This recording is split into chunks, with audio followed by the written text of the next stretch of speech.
नमस्कार दोस्तों, चलिए जान लेते हैं उत्तर प्रदेश की छोटी बड़ी खबरें सिर्फ 5 मिनट में। और वीडियो पसंद आए तो लाइक जरूर कर देना और चैनल को सब्सक्राइब करना ना भूलें। अस्पताल के सीएमएस को निलंबित किया गया, सीएम योगी पर टिप्पणी का मामला। सुल्तानपुर के जिला अस्पताल के मुख्य चिकित्सा अधीक्षक सीएमएस डॉ. ए.के. मिश्रा को मुख्यमंत्री योगी आदित्यनाथ के खिलाफ आपत्तिजनक टिप्पणी करने के आरोप में निलंबित कर दिया गया है। सोशल मीडिया पर उनकी एक वीडियो वायरल हुई थी जिसमें उन्होंने सरकारी नीतियों की आलोचना की थी।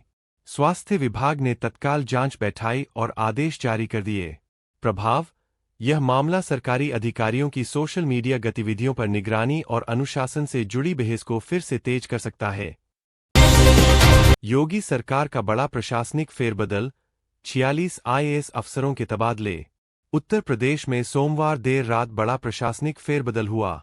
46 आईएएस अधिकारियों का तबादला किया गया, जिनमें कई जिलों के डीएम और सचिव शामिल हैं। मुख्य बदलाव: लखनऊ के डीएम को बदला गया।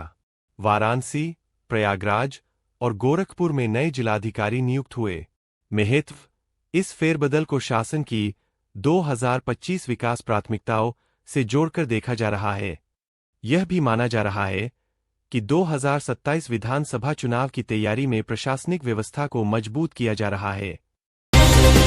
चुनाव आयोग का विशेष संवेदनशील वोटर रजिस्टर सुधार अभियान शुरू।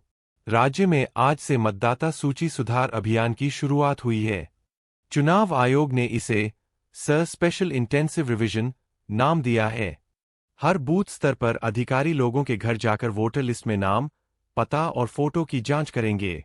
लक्ष्य: दिसंबर 2025 तक नई और अपडेटेड वोटर लिस्ट तैयार करना, ताकि 2026 के स्थानीय निकाय और 2027 विधानसभा चुनाव निष्पक्ष हों। छठ पूजा पर यूपी में श्रद्धा और हादसे दोनों, कई जिलों में दुखद घटनाएं। पूर्वी उत्तर प्रदेश में छठ पूजा का उत्सव पूरे जोश से मनाया गया, लेकिन कुछ जिलों से दुखद खबरें भी आईं। चंदौली में सड़क हादसे में एक ही परिवार के 3 लोगों की मौत हो गई। गोरखपुर में सूर्य अर्घ्य के दौरान 2 लोग डूब गए। सकारात्मक पहलू: प्रशासन ने घाटों पर सुरक्षा और साफ सफाई के पुख्ता इंतजाम किए थे, जिससे अधिकांश जगह आयोजन शांतिपूर्वक संपन्न हुआ। नोएडा, गाजियाबाद समेत कई जिलों में स्कूलों की छुट्टी। छठ पर्व के मौके पर राज्य सरकार ने पूर्वांचल और एनसीआर के कई जिलों में आज सरकारी और निजी स्कूलों की छुट्टी घोषित की। मुख्य जिलों में नोएडा, गाजियाबाद, वाराणसी, बलिया, गोरखपुर और देवरिया शामिल है। परिप्रेक्ष्य: यह पहली बार है जब पश्चिमी यूपी के शहरी इलाकों में भी छठ को लेकर सार्वजनिक अवकाश घोषित किया गया है। सांस्कृतिक समरसता का संकेत।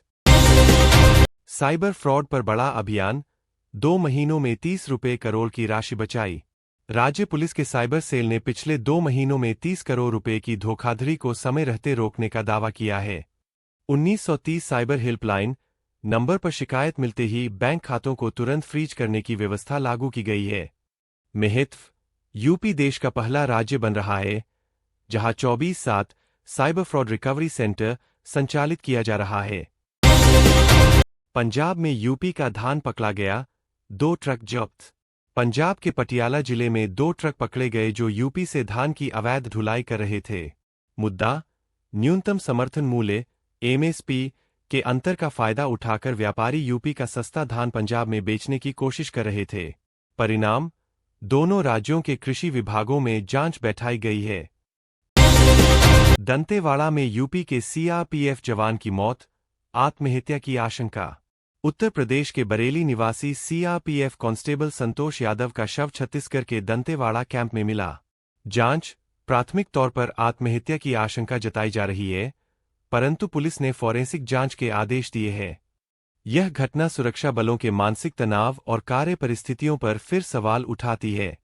छठ पूजा का मुख्य अर्घ्य आज शाम 5:39 पर सूर्यास्त। पूर्वी उत्तर प्रदेश के जिलों में आज सूर्य को अर्घ्य देने का मुख्य पर्व मनाया जा रहा है। वाराणसी, पटना, बलिया और देवरिया जैसे जिलों में घाटों पर लाखों श्रद्धालु जुटे। सांस्कृतिक पहलू: यह पर्व पारिवारिक एकता, स्वच्छता और पर्यावरण संरक्षण का प्रतीक माना जाता है। प्रशासनिक इंतजाम: 30,000 से अधिक पुलिसकर्मी तैनात, ड्रोन कैमरे से निगरानी। प्रयागराज कृषि विश्वविद्यालय का स्थापना दिवस, 100 साल पूरे हुए। दी इलाहाबाद फार्मर पत्रिका के Sam Higginbottom university of agriculture, technology sciences, shoots ने आज अपना स्थापना दिवस बड़े उत्साह से मनाया। कार्यक्रम में राज्यपाल, कृषि मंत्री और कई वैज्ञानिक शामिल हुए। विश्वविद्यालय की प्रमुख पत्रिका दी इलाहाबाद फार्मर ने अपने 100 वर्ष पूरे किए। यह एशिया की सबसे पुरानी कृषि वैज्ञानिक पत्रिकाओं में से एक है। महत्व: यूपी कृषि अनुसंधान में तेजी से अग्रणी बन रहा है, खासकर जैविक खेती और एआई आधारित फसल विश्लेषण में। मिशन शक्ति 5.0 के अंतर्गत ड्राइविंग माई ड्रीम्स पहल। इस योजना के तहत राज्य सरकार ने लड़कियों को मुफ्त ड्राइविंग प्रशिक्षण देने का अभियान शुरू किया है। प्रमुख बिंदु: यह पहल 3 अक्टूबर 2025 को शुरू हुई थी, अंतर्राष्ट्रीय बालिका सप्ताह के अवसर पर। पहली दिन में 3,000+ लड़कियों ने पंजीकरण कराया। महीने में कुल लक्ष्य लगभग 7,500 है। उद्देश्य: लड़कियों की स्वावलंबन, सुरक्षा और मोटिवेशन बढ़ाना, ड्राइविंग लाइसेंस लेकर उन्हें गतिशील बनाना। राज्य में महिलाओं की भागीदारी बढ़ाने, सार्वजनिक स्थानों में सुरक्षा बढ़ाने की दिशा में यह एक ऑपरेशनल कदम माना जा रहा है। इस तरह की पहल सामाजिक रूप से क्रांतिकारी हो सकती है। लड़कियों को ड्राइविंग सिखाना केवल वाहन चलाना सीखना नहीं है, यह उन्हें निर्णय लेने, बाहर निकलने, काम करने की आज़ादी देने जैसा है। इससे पारिवारिक, सामाजिक दृष्टि से बदलाव आ सकता है। जुझारू लड़कियां, आय स्रोत बढ़ना, महिलाओं को समरूप अवसर।